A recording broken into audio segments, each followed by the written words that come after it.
it is a love story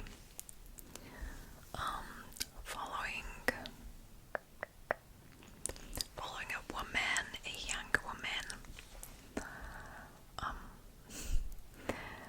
who falls in love with this charismatic man that she meets on the rooftop of a building in Boston. Yeah, it was in Boston. And yeah, they eventually become a couple.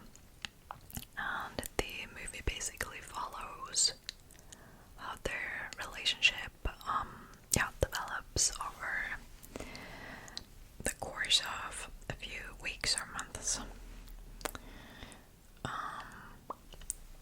But eventually she discovers a different side of him. And yeah, basically the whole dynamic in their relationship shifts. Like, not immediately, but it does. And yeah, there were like some major things happening which leads her to kind of make a decision in the end.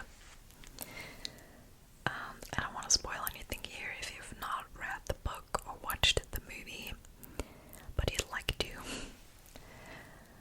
Then obviously go ahead, and I'm not gonna spoil. But yeah, so that is probably like the main plot of this story. There are like other characters involved that are also, I would say, like relevant for this story.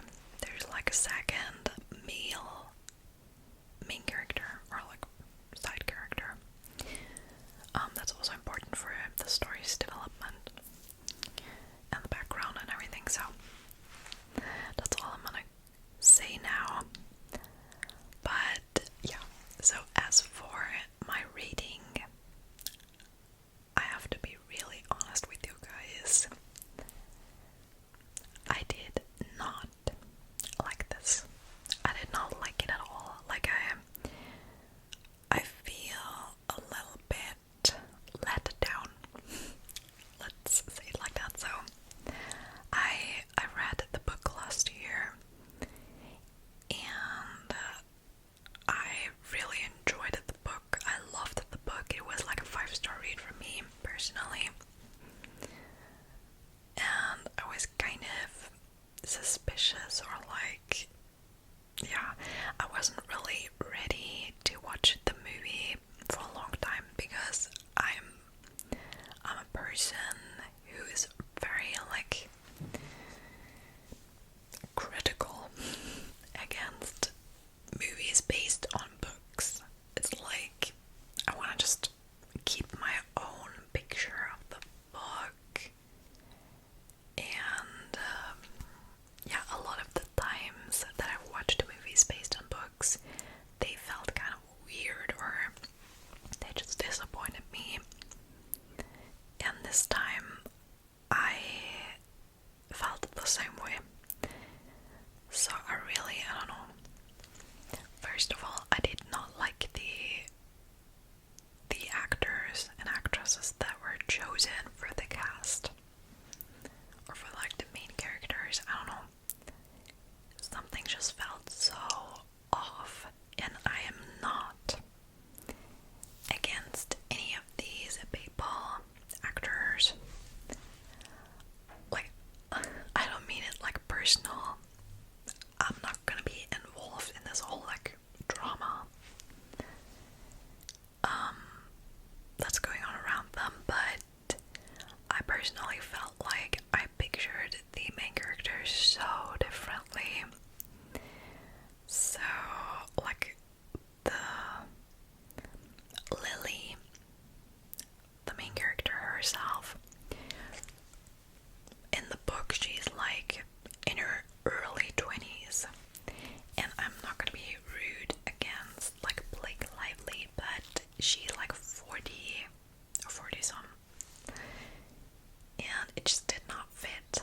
It also did not fit like from the whole vibe, and but like not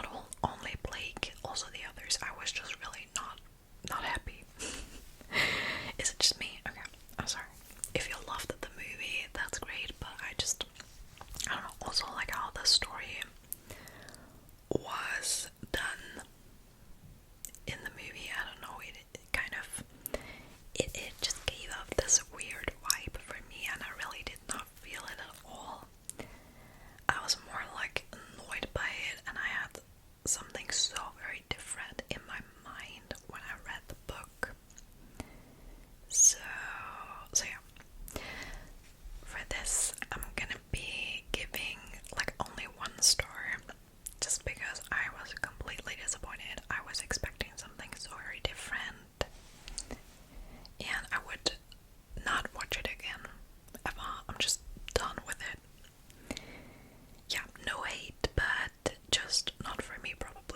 If you loved it, that's totally fine. But yeah, it's gonna be 1 star for It Ends With Us. Then I also watched Love Is Blind Season 8, also on Netflix.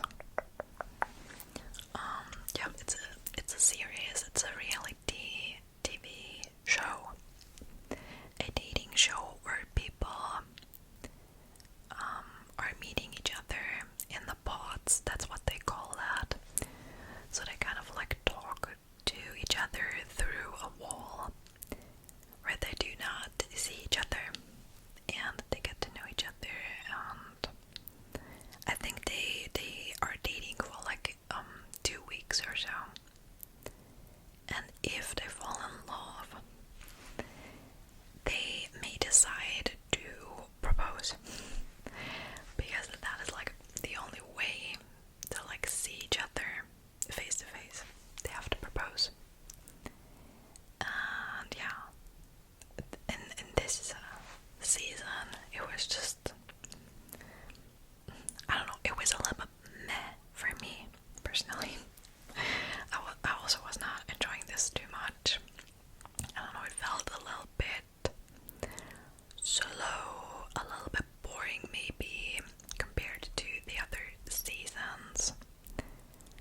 Like, it felt like the pods episodes were like really, really a lot more than in other seasons, and I really wanted to see more of the couples, like how they are together, how they're living together, or being on a vacation and so on. But it was more of like the first pods part, and it really wasn't that interesting for me. Like, the conversations were just, yeah, a little bit boring at times, and I couldn't really connect with a lot of the couples, which made sense in the end, because not a lot of them actually made it to the altar or beyond that. There was one couple, obviously, that I loved and that I was rooting for, but the others, I don't know, I really wasn't feeling. I also feel like, yeah, I couldn't really connect with the people, and I was kind of cringing a lot of times. I don't know, it was just kind of not my favorite season of this show. So it was entertaining, like always, but yeah, not my favorite, and I don't know, I didn't really feel it that much. So, oh yeah, and also the reunion was a little bit too much drama probably for me, and just a little bit exhausting to watch in the end. But yeah, maybe it's just me, I don't know. So I gave this overall 2 stars.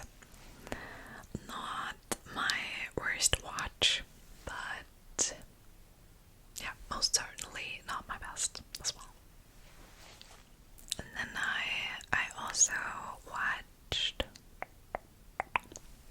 in Austrian production.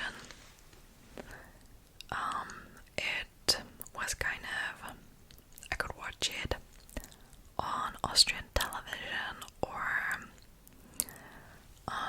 more specifically an Austrian streaming platform. So like, the episodes aired on Austrian television programs, but me and my boyfriend watched it. We were like streaming it. The show was called School of Champions, and this was a show consisting of 2 seasons. We watched both of them. We like actually binged the whole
physical abuse. There was also like how do you say that? There was like sexual assault, and like other things that were not right that happened to them. And it was just so good. It honestly was. Like it was also, I don't know, you were kind of, I got like drawn to the story, or I was like very intrigued. I was rooting for these young people, children basically, and wanted that everything turned out good for them in the end, but I also knew that they had to face that much dangers, like many dangers, while being there, and the people working there were just absolutely like cruel sometimes, and also reckless, so I really did not care about their feelings or anything. It was just so hard to watch at times, and I believe that this it is fictional, but it may be like a portrait of what these schools might be in real life. Could be, at least like, yeah, there might be similarities to the real ones, you know, and that's just shocking, honestly. So yeah, needless to say, this was like a 5-star watch for me and my boyfriend. We both really enjoyed this. We actually devoured it. We watched it in so little time, and we're actually sad that it is over now, but we're hoping for a 3rd season, so yeah, hopefully this will follow and we can continue to watch. And then I watched Adolescence, which is a like pretty new movie that was recently published on Netflix. Oh, sorry, it's not a movie, but it was like actually a mini-series. This had like, I don't know, 4 or 5 episodes, not more. And I do think it was like a British production. So this miniseries was about a boy, or like a teen boy. I think he was like 13 years old, and he was accused of murdering his classmate. And this was actually based on a real story that happened. And yeah, I don't know, this miniseries was like very different and special compared to other series that I've watched before. It was just a very unique style.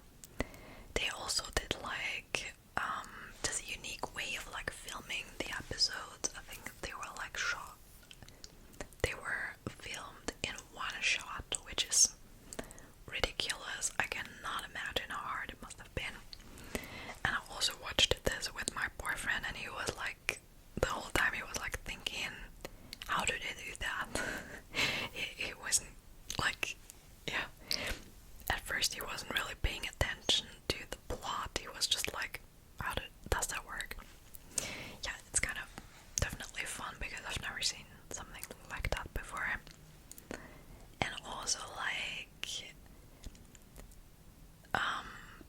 yeah, because of that, or also because of how they did this, the whole story was delivered in a more like slow way. You had to get into it, and there was like definitely a lot of like talking. It was like also very character driven. You were always like following 1 or 2 characters, and then it went on, and you were just kind of following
also cool, and I loved it a lot. 5 stars for this one. Alright, my loves, so that